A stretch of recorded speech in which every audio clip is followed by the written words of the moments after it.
Welcome to Mr. Mystery. Tonight, settle in with me and tell me in the comments where you're re-listening from right now. Because tonight's story takes us into a quiet street in Cleveland, a street that looked like any other, until people realized it was hiding the worst nightmare imaginable. Some people called him the Cleveland Strangler. Some just whispered his real name like it was poison. Anthony Sowell, a man who, for years, did the unthinkable, right under his neighbors' noses. And if you ask me, that might be the most chilling part. Because how many monsters walk past you each day, and you never see them for what they really are? Anthony Sowell was born in August 1959, the second youngest in a crowded Cleveland household. 10 kids under one roof, and more than one horror story hidden behind those walls. His mother, Claudia Garrison, was known to beat her children with electrical cords. But that wasn't the worst of it. Anthony's sister told reporters later that their mother would watch while Anthony's older siblings, especially the boys, did unspeakable things to the younger kids. Abuse so bad that by the time Anthony turned 11, he'd learned that hurting others was sometimes how you survived. He dropped out of high school, joined the Marines at 19. It's strange, isn't it? How many true crime stories take that same turn? A young man looking for structure, finding the uniform, learning discipline, but bringing old darkness with him. Sowell served 7 years. He got medals. He learned how to follow orders. But when he came back to Cleveland in the mid-80s, the structure slipped away fast. He found work in factories, odd jobs. But mostly he drifted. Then came the first sign of what he really was. In 1989, he lured a woman to his house, tied her up, choked her, and raped her for hours. She escaped. Sowell got 15 years. But when he walked out of prison in 2005, he stepped right back into the same neighborhood that never seemed to notice what he'd done. Maybe people should have noticed. But this was Mount Pleasant, one of Cleveland's poorest neighborhoods, a place the city forgot, where people went missing all the time. Where women, mostly black women, mostly poor, slipped through the cracks so easily. How many neighbors saw Anthony Sowell walking up Imperial Avenue, nodded hello, and never asked what that strange sour smell drifting from his house really was? By 2007, Sowell lived alone in a 2-story duplex on Imperial Avenue, minus 12,205 Imperial, to be exact. A battered little place with peeling paint, a crumbling porch, a locked gate that kept curious eyes away. Neighbors complained to the city. They said the smell around that house was so bad it made your eyes water, like rotting meat and old garbage mixed together. City inspectors came out more than once. They blamed the nearby sausage factory. Imagine that, a real-life horror story hidden by the smell of spoiled meat. Meanwhile, women from the neighborhood kept disappearing. Crystal Dozier, 38, gone in 2007. Tashana Culver, last seen that same year. In all, at least 11 women would vanish into Sowell's house before anyone really forced the door open. He had a routine, if you can call it that. He'd lure women inside with drugs, cheap alcohol, promises of a place to crash. Some of them were addicts, the kind of people the system doesn't protect well. In that cracked-up house on Imperial Avenue, Sowell would attack them, strangle them, and keep them close long after they were gone. Sometimes for days, sometimes weeks. I can't help but wonder, what did he think about when he sat in that living room, watching TV while his victims were buried in shallow graves upstairs or hidden under floorboards? Did he think no one would ever come looking? Or did he think no one would care? By 2009, people were starting to notice, but only when a woman named Gladys Wade fought back. She went to Sowell's house for a drink. Same trap. He hit her, tied her up, but Gladys wasn't like the others. She punched him in the face, broke free, ran straight to the police with bruises still fresh. Police showed up at Sowell's door once. He sweet-talked them, said she was lying, just a druggie trying to get him busted. But Gladys didn't stop. She pressed charges. She told the judge he was dangerous. A search warrant was signed, October 29th, 2009. And when they opened that door, they stepped into a house of the dead. The first thing officers noticed was the smell. Then they found the bodies. Not one, not two, but 11, hidden in crawl spaces, buried in shallow graves in the backyard, stuffed in corners, upstairs, understairs. Some victims were so badly decomposed, it took weeks to ID them. Crystal Dozier, Tashana Culver, Diane Turner, Talacha Fortson, Imelda Hunter, Michelle Mason, Kim Smith, Janice Webb, Nancy Cobbs, Tonia Carmichael, and the last, the youngest, LaShonda Long, just 25. All black, all women, all discarded like no one would ever come asking questions. I keep thinking, how did the neighbors feel when the news trucks rolled in? When police in hazmat suits pulled out body after body, while that same sour smell they'd been breathing for years finally made sense. What did the city say when reporters asked why so many missing persons reports were ignored? Why so many families were brushed off when they tried to find sisters, mothers, daughters? They called Anthony Sowell the Cleveland Strangler. The part of Cleveland helped him stay hidden, didn't it? Sowell himself slipped out the back door when he heard police were coming. He ran. He slept in abandoned buildings for 2 days while the city watched his house get torn apart. When they finally caught him, dirty, cold, shivering in a parking lot, he barely resisted. If you were one of those families, would you forgive the neighbors for not asking sooner? Would you forgive the city for not caring sooner?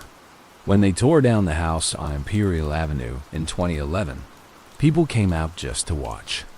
They stood behind police tape, arms crossed, breathing that dust in the wind as a backhoe chewed up the last broken walls. For years, that house had sat like a scab in the middle of Mount Pleasant, a place people stared at but didn't dare touch. Someone spray-painted the sidewalk after "Rest in Peace." Someone else left flowers in the dirt. Some just crossed the street to avoid the empty lot altogether, like something bad still clung to the grass where 11 women lay hidden. One rumor says that when city workers pulled up floorboards, they found old baby clothes and children's shoes buried with the adult victims. Police never confirmed that. Some people swear it's true that Sowell hid trophies no one ever talked about in court. You know what really chills me? He'd sometimes offer neighbors meat from a smoker he kept out back. Barbecue parties in the same yard where bodies lay inches beneath his feet. One neighbor told a local paper he stopped taking food from Sowell's porch when the meat started tasting off. Nobody proved he cooked anything human, but rumors linger. And maybe they should. In Cleveland, Anthony Sowell's crimes became more than just the horror of a single killer. They cracked open a question nobody wanted to ask. How many other women were missing? How many families gave up filing police reports because they knew they wouldn't be believed, or worse, wouldn't be heard? After the trials, the city promised changes. A special unit for missing persons. Better tracking for at-risk women. Better training for officers who used to shrug off the reports of sex workers and addicts. But do you think a new task force can really make people care about neighbors they ignored for years? I read somewhere that Sowell's street stayed quiet for months after he was arrested. People kept their curtains drawn. Parents walked their kids to the bus stop instead of letting them stand alone. And all the while, that empty lot stayed fenced off. Just grass and a cracked sidewalk, a ghost of the rotten secrets that festered there. One mother, her name was Renee. She lost her sister to Sowell. She still talks to schools, to churches, to kids in the neighborhood. She tells them not to trust smiles from strangers, not to step inside a door, just because someone offers you a beer or a cigarette or a warm place to sit. Because monsters don't wear masks. They wear normal faces. They hold open gates and wave hello to passing kids. Sometimes I wonder if there are more like Sowell houses in other cities where doors stay shut too tight, where neighbors hold their breath and pretend they don't smell what they smell. Would you push past that fence if it were you? Would you knock? Or would you keep walking, keys in your pocket, eyes on your own porch light? They say after his conviction, Sowell wrote letters from death row, pages of rambling thoughts, excuses, hints at other secrets nobody ever found. Most were destroyed, but somewhere in an evidence locker in Cleveland, maybe a few pages survive. Maybe they hold names we don't know. Maybe the wind on Imperial Avenue still carries those names when nobody's listening. Sometimes visitors come stand at that empty lot.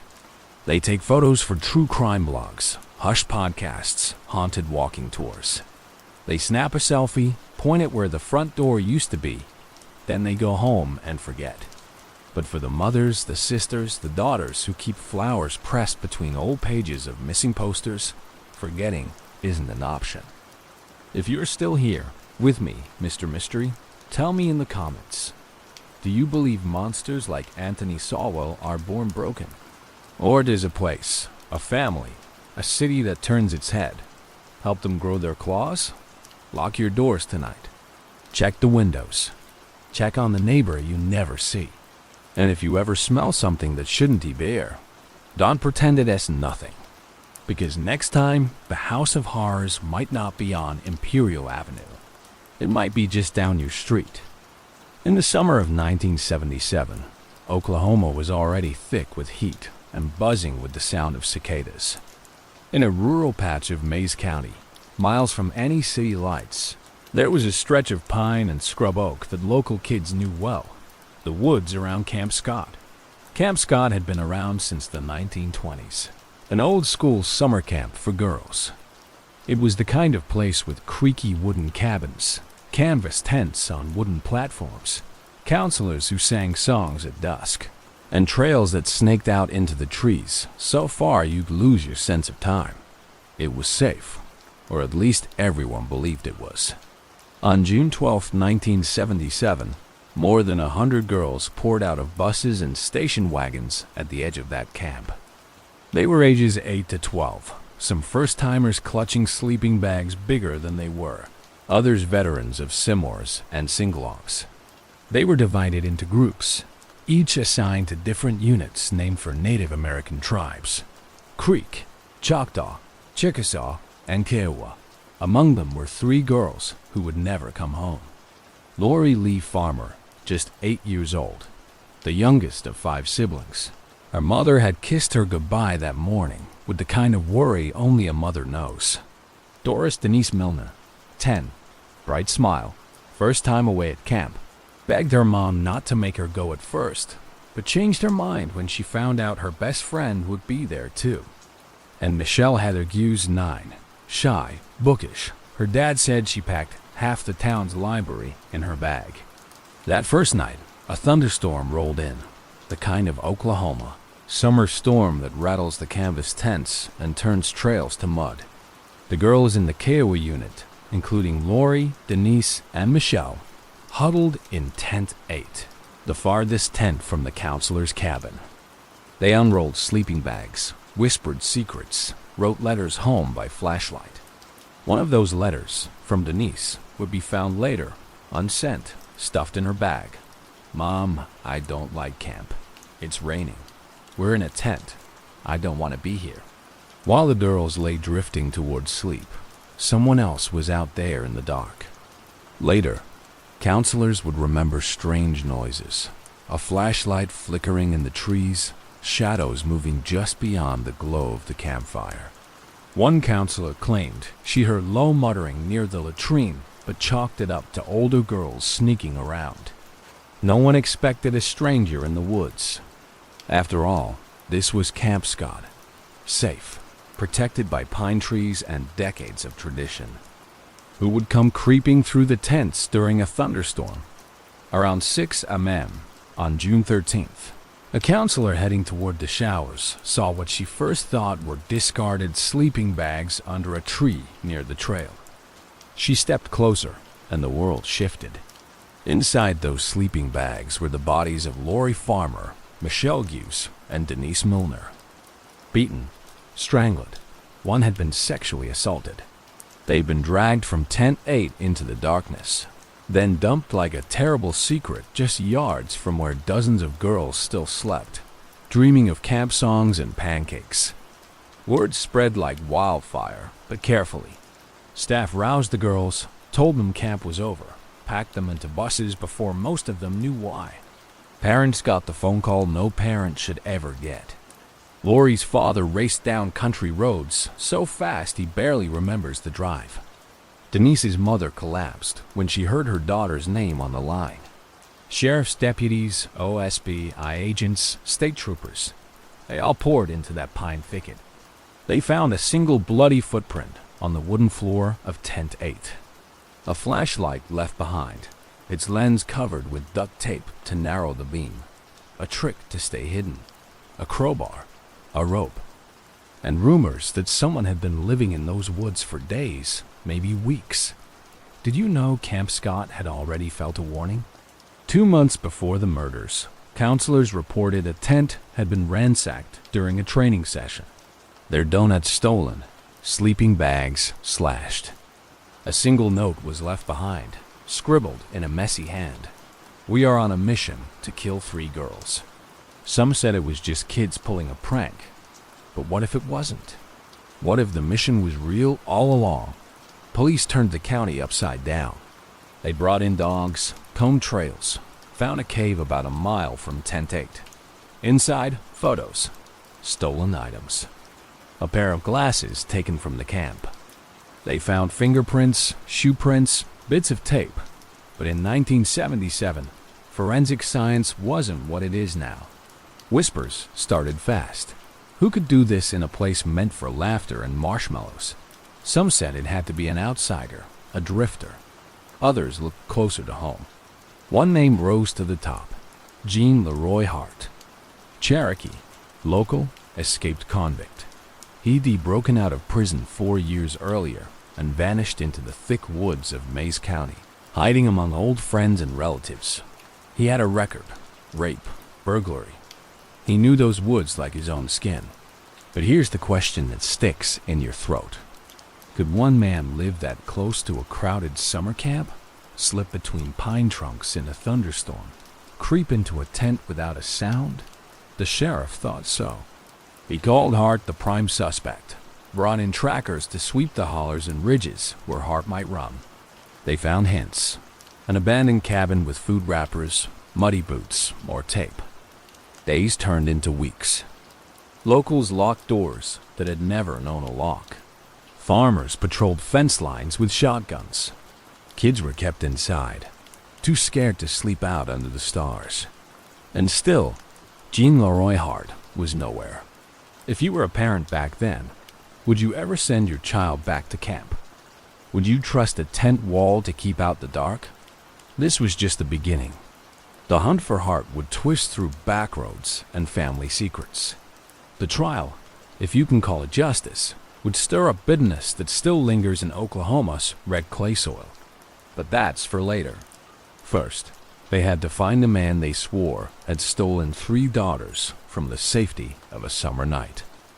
Jean Leroy Hart. That name turned to poison on people's tongues that summer of '77.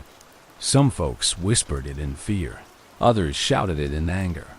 A few swore up and down he was innocent, that the sheriff needed a villain and found an easy target. Hart was born and raised right there in Mays County, tucked between Green Hills and Old Cherokee land. He'd been a local football star once, strong, big smile. People liked him. But by the mid-1960s, his story was already darker. In 1966, he was arrested for kidnapping and raping 2 pregnant women, binding them with tape and stuffing cloth in their mouths. He served just a few years before escaping, twice. So when 3 little girls were found murdered just miles from where Hart grew up, folks put 2 and 2 together real quick. The sheriff, Pete Weaver, said he'd always known Hart was trouble. He'd promised the families and the press that Hart was hiding in those woods, living off backwoods loyalty, moving between barns, sheds, caves? Friends, cousins, old neighbors who'd rather slam the door than turn him in. For 10 months, the search turned the green Oklahoma hills upside down. Deputies and local volunteers tramped through poison ivy and snake holes. They knocked on screen doors at midnight. They crawled through root cellars and rickety barns. Some said they even found boot prints circling houses at night, but they could never catch him. It made folks wonder, how does a man like that stay so invisible? Did someone bring him food in the dark? Did someone leave clean clothes on a fence post while the rest of the county pretended not to see? Meanwhile, Camp Scott closed its gates for good. The Girl Scout Council said no parent would ever trust that patch of woods again. Cabins fell quiet. Pine needles covered old fire pits and trails. Some people said you could still hear girls laughing if you walked those woods alone at dusk. Or maybe that's just what people tell themselves to keep the real horror far away. Rumors clung to the story like burrs. Some said it couldn't have been Hart alone, that someone else must have helped drag 3 girls from Tent 8 without waking the whole camp. Some whispered about a secret local clan hidden deep in the backwoods, helping him hide because he was Cherokee, and lawmen weren't to be trusted. A few conspiracy theories went even darker, that the real killer was never caught, and Hart was just a convenient name.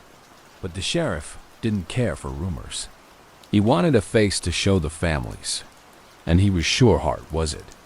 On April 6, 1978, almost a year after the murders, the break came.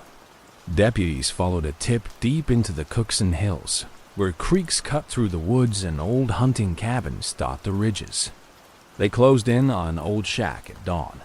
Inside, Gene Leroy Hart was sitting calm, barefoot, half asleep.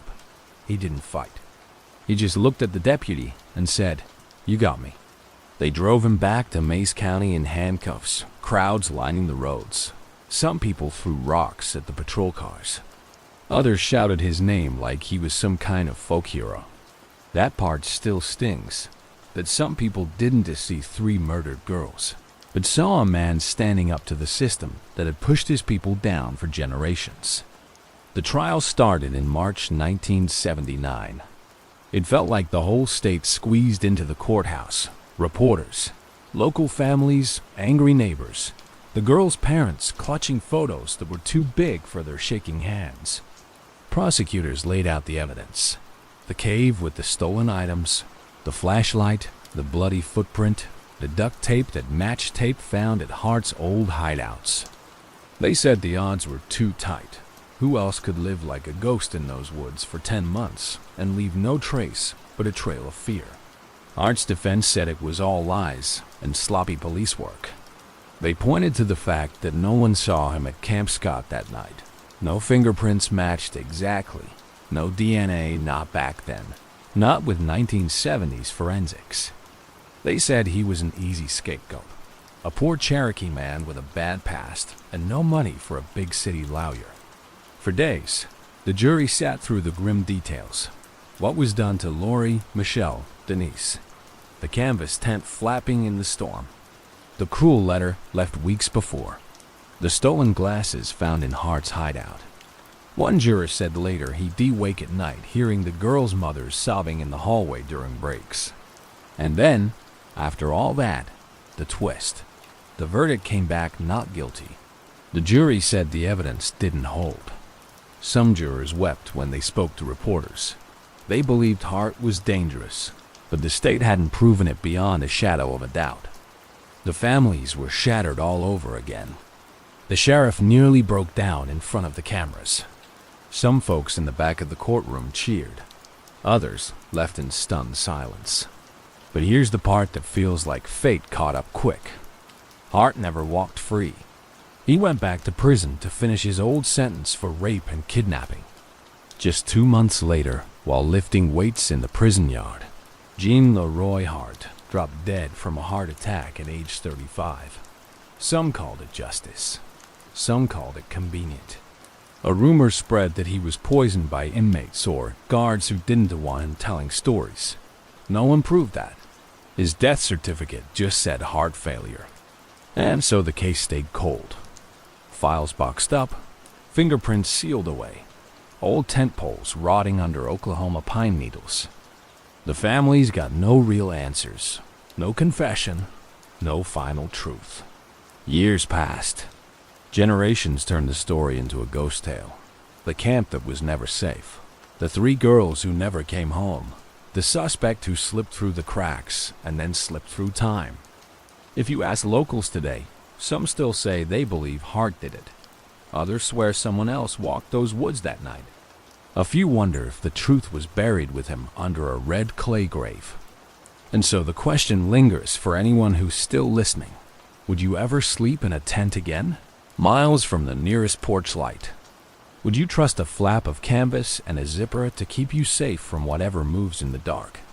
This isn't the end. The story didn't stay buried forever. Years turned to decades, but the ghost of Camp Scott never really faded. For a long time, it felt like the whole case was sealed up in dusty files. Yellowed photos of Tent 8, grainy snapshots of Jean Laroy. Hard in handcuffs, faded mugshots of Lori Denise and Michelle smiling in school portraits that never got older. Their families couldn't let it go. Would you? Imagine kissing your daughter goodbye, waving as she boards the camp bus, then living for years with half answers and rumors whispered in gas stations and church parking lots. Knowing everyone in town has an opinion, but no one has a truth you can hold. In the years after Hart died, science kept moving. DNA technology grew sharper, stronger, able to pull secrets from the tiniest speck.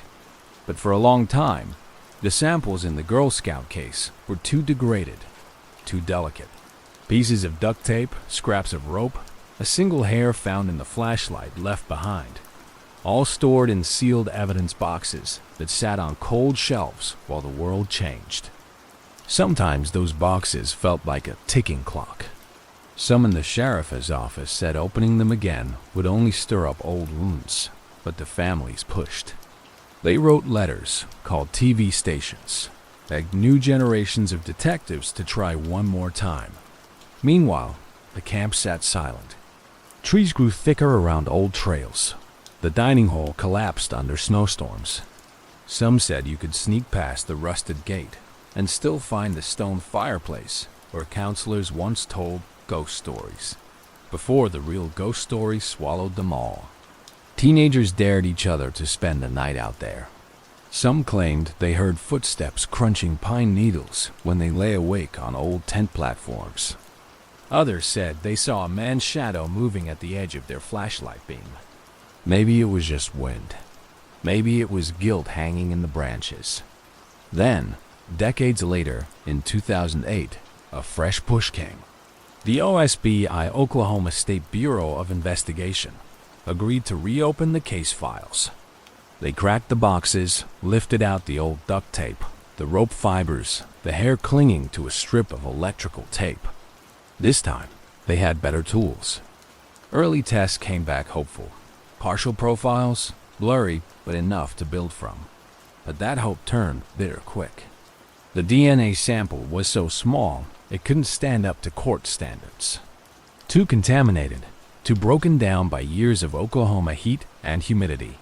Still, the OSBI said it pointed one way, to Jean Leroy Hart. Not proof strong enough for a new trial, but enough for the sheriff's office to close the books. They told reporters they were satisfied.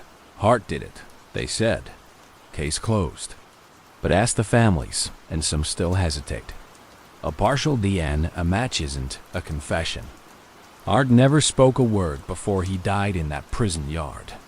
No letter left behind, no final apology. Just a quiet heart attack and a grave that gave no answers. And there were always those few who asked the same question. How did one man drag 3 girls out of a tent in the middle of a storm, through a muddy clearing past a dozen other campers, without a single scream loud enough to wake the whole camp? Did someone help him? Did he slip in and out alone, a ghost among pines? Or did the real killer stay hidden while Hart took the blame for everything?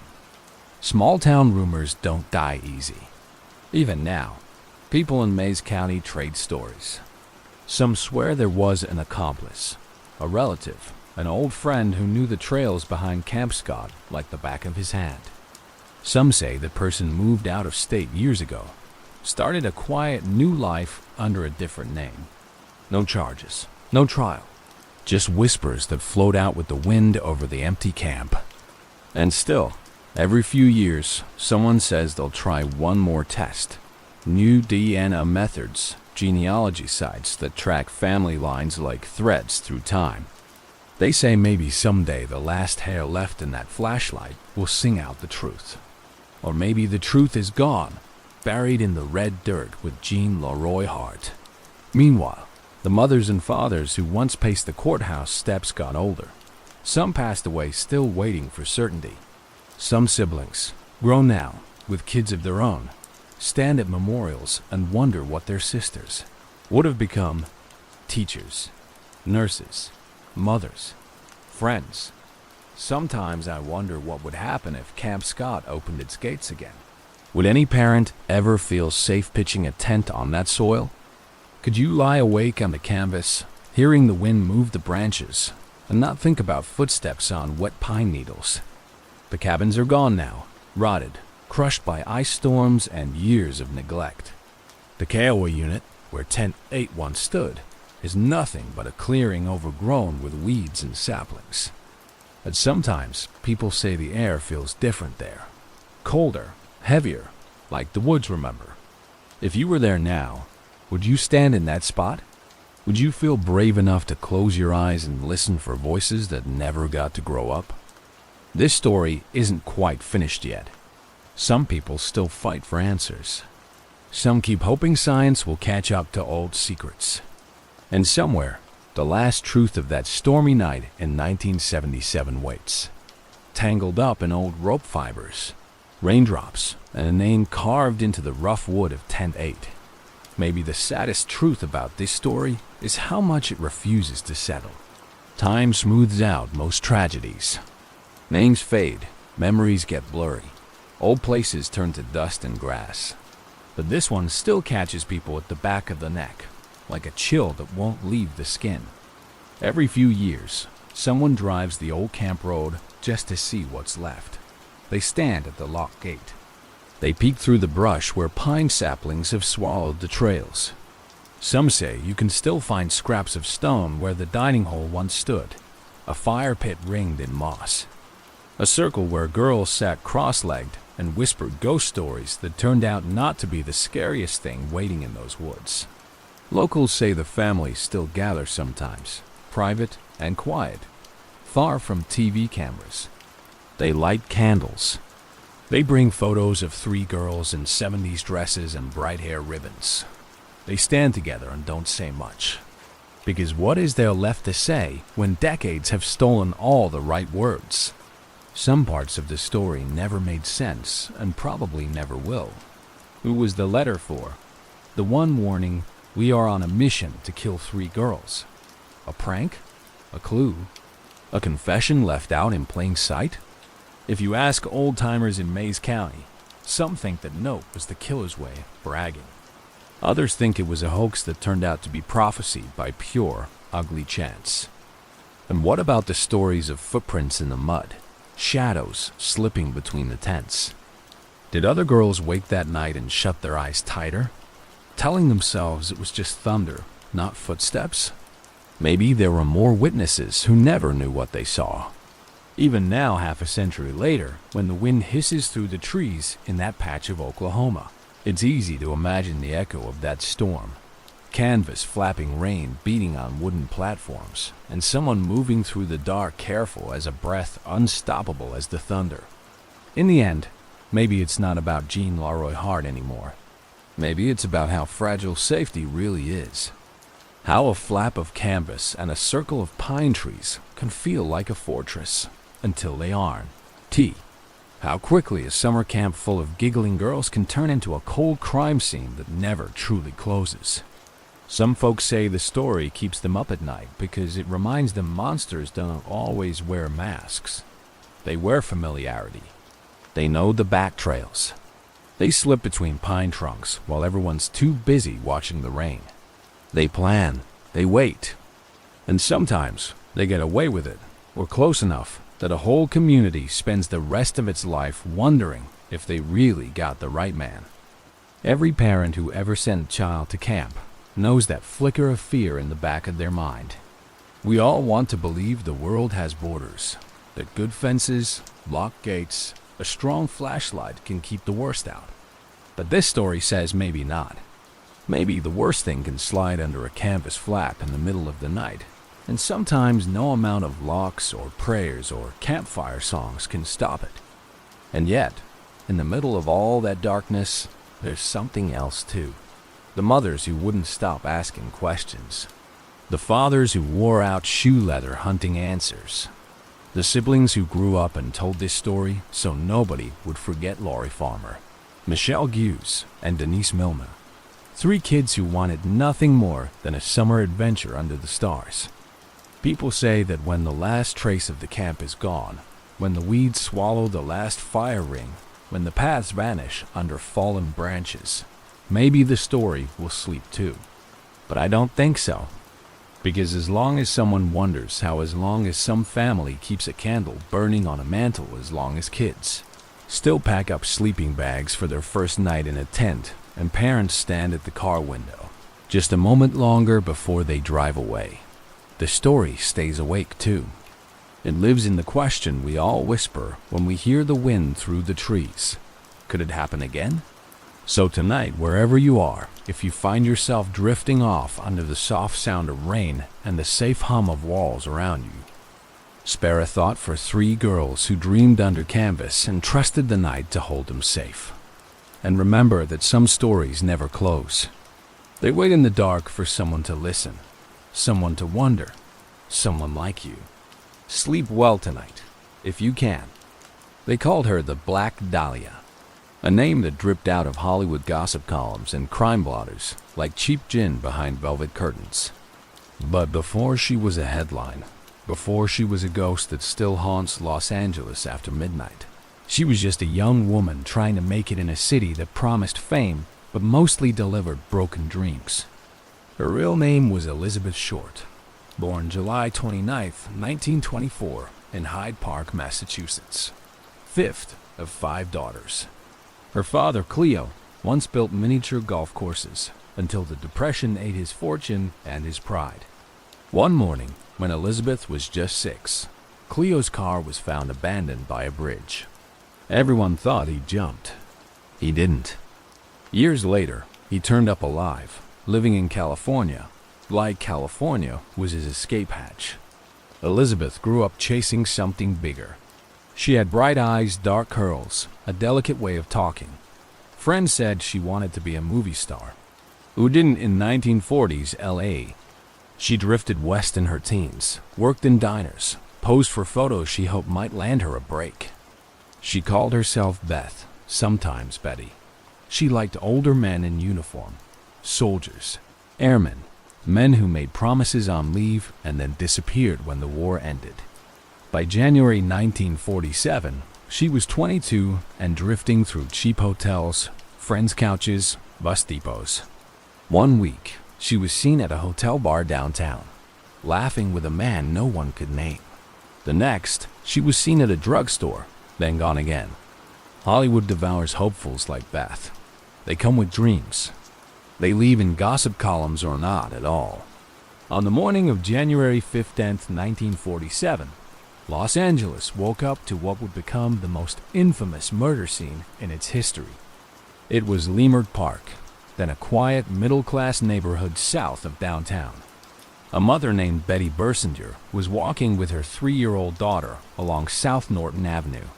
At first, she thought it was a discarded mannequin lying in the empty lot. Pale, propped up, arms above its head. It wasn't. Elizabeth Short's body had been posed in the open grass, carefully arranged. She'd been cut in half at the waist, a surgical bisection. No blood at the scene. Whoever did it had washed her, scrubbed her skin clean, sliced her mouth ear to ear into what reporters would call a Glasgow smile. It looked staged, like the killer wanted it found, needed it found. Police and reporters swarmed the lot within an hour. Flashbulbs popped.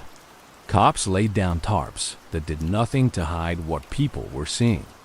The Los Angeles Herald-Express ran headlines that same day. Body of pretty girl cut in two.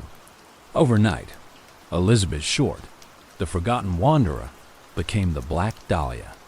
They called her that because of the movie The Blue Dahlia that had come out a year before, starring Alan Ladd and Veronica Lake. Friends said Beth liked to wear black dresses, dyed her dark hair jet black, a flower behind her ear sometimes.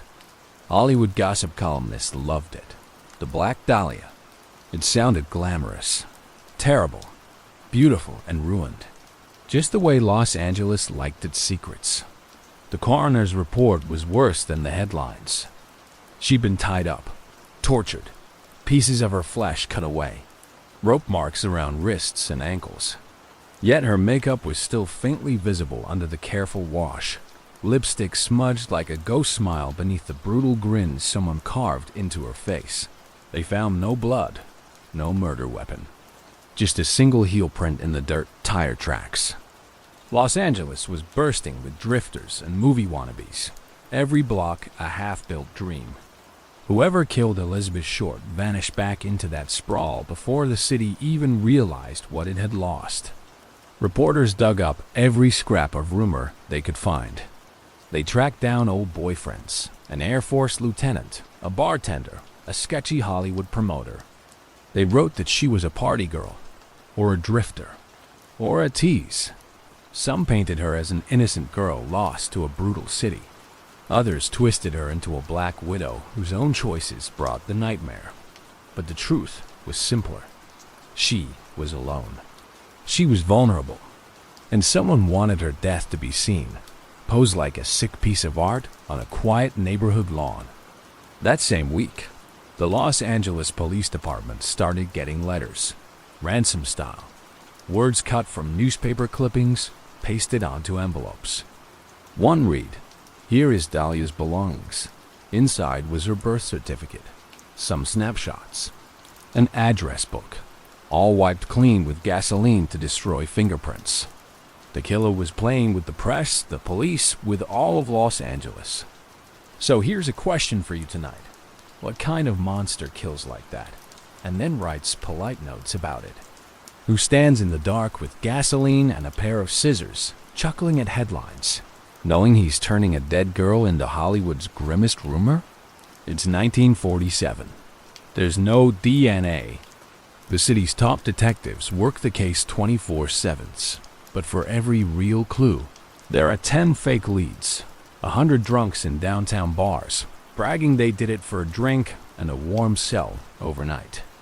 Meanwhile, Elizabeth Short is buried in Medford, Massachusetts. Her mother never really believed the police would catch the man who did it. She died decades later, still waiting for a name. But the case never died. Some said the killer was a surgeon. Some said it was a cop. Some said it was the city itself, that LA eats its young, feeds on their beauty, and leaves only ghosts behind. This is only the start.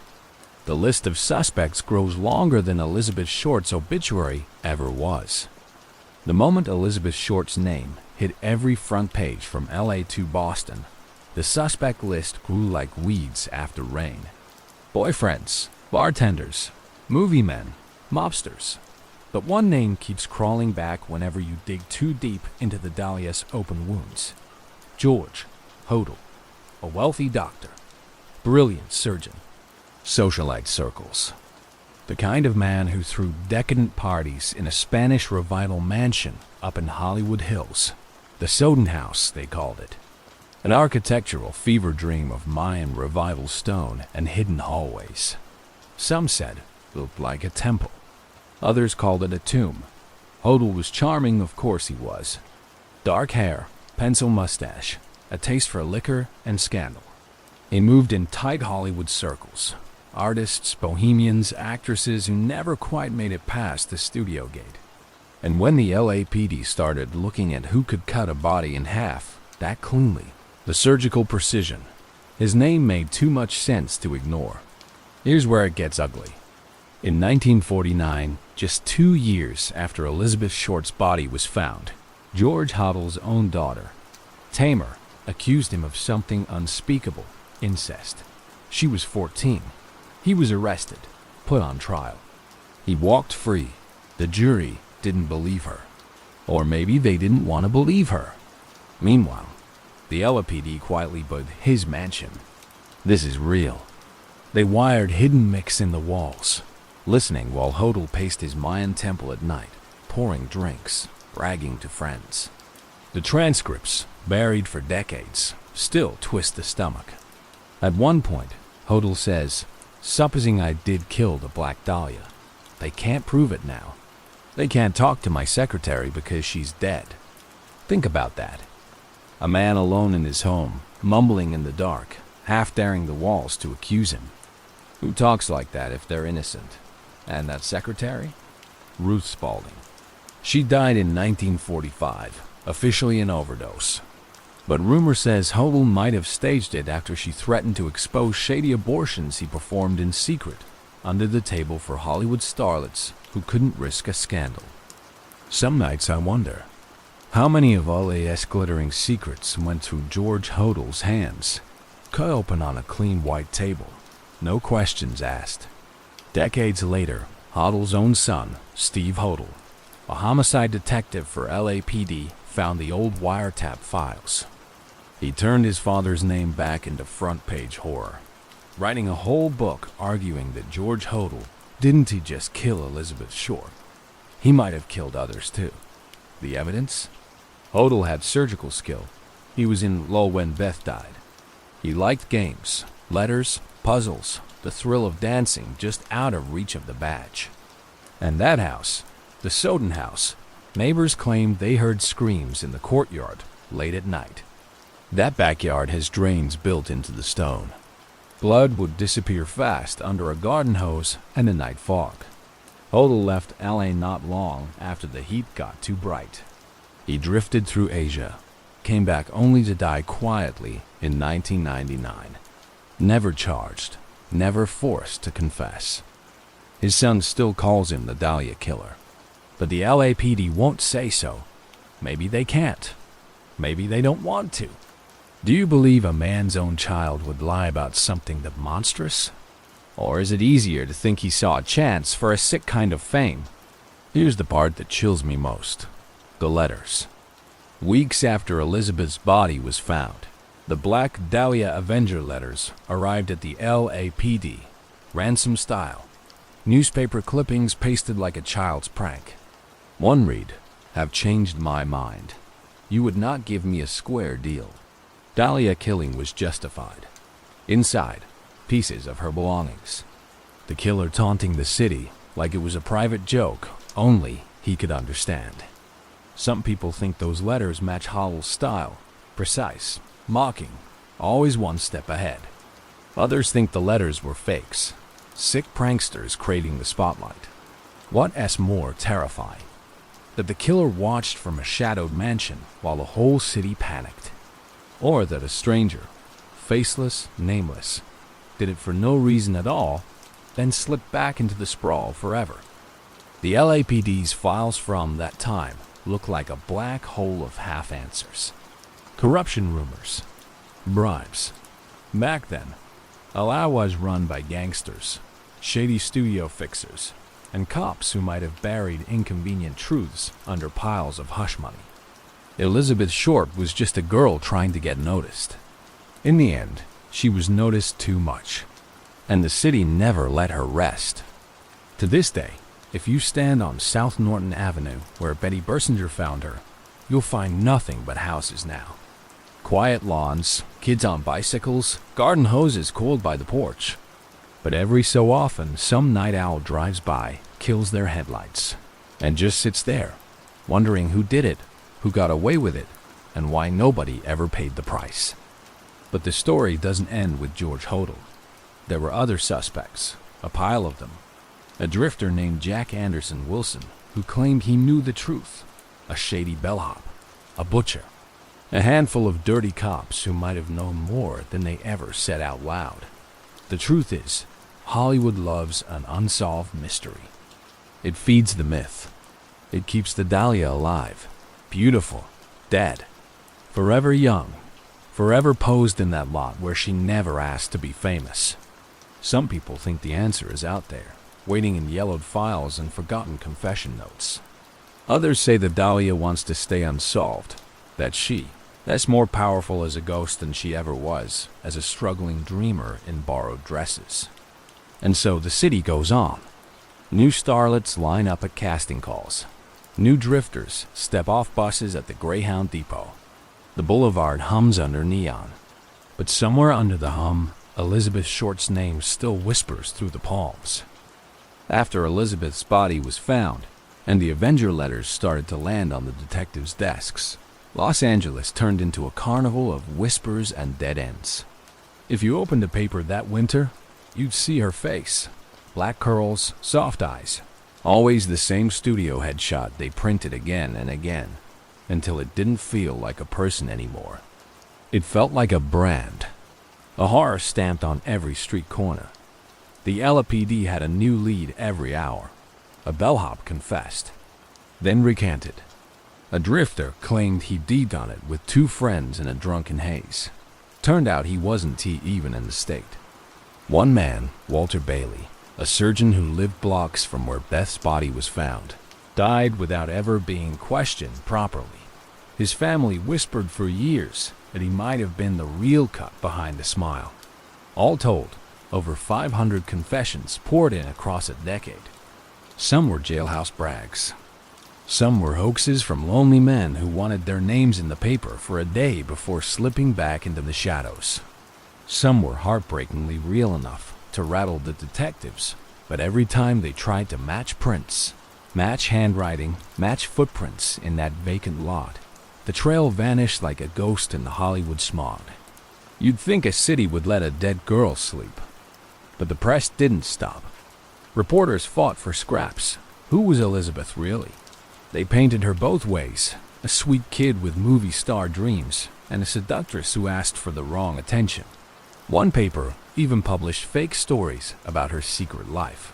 Lovers she never had. Phone calls that never happened. It sold papers. That's all that mattered. You know what breaks my heart the most? She didn't have enough money for her own apartment. She bounced from one friend's couch to another, always a suitcase in hand. Hollywood does that.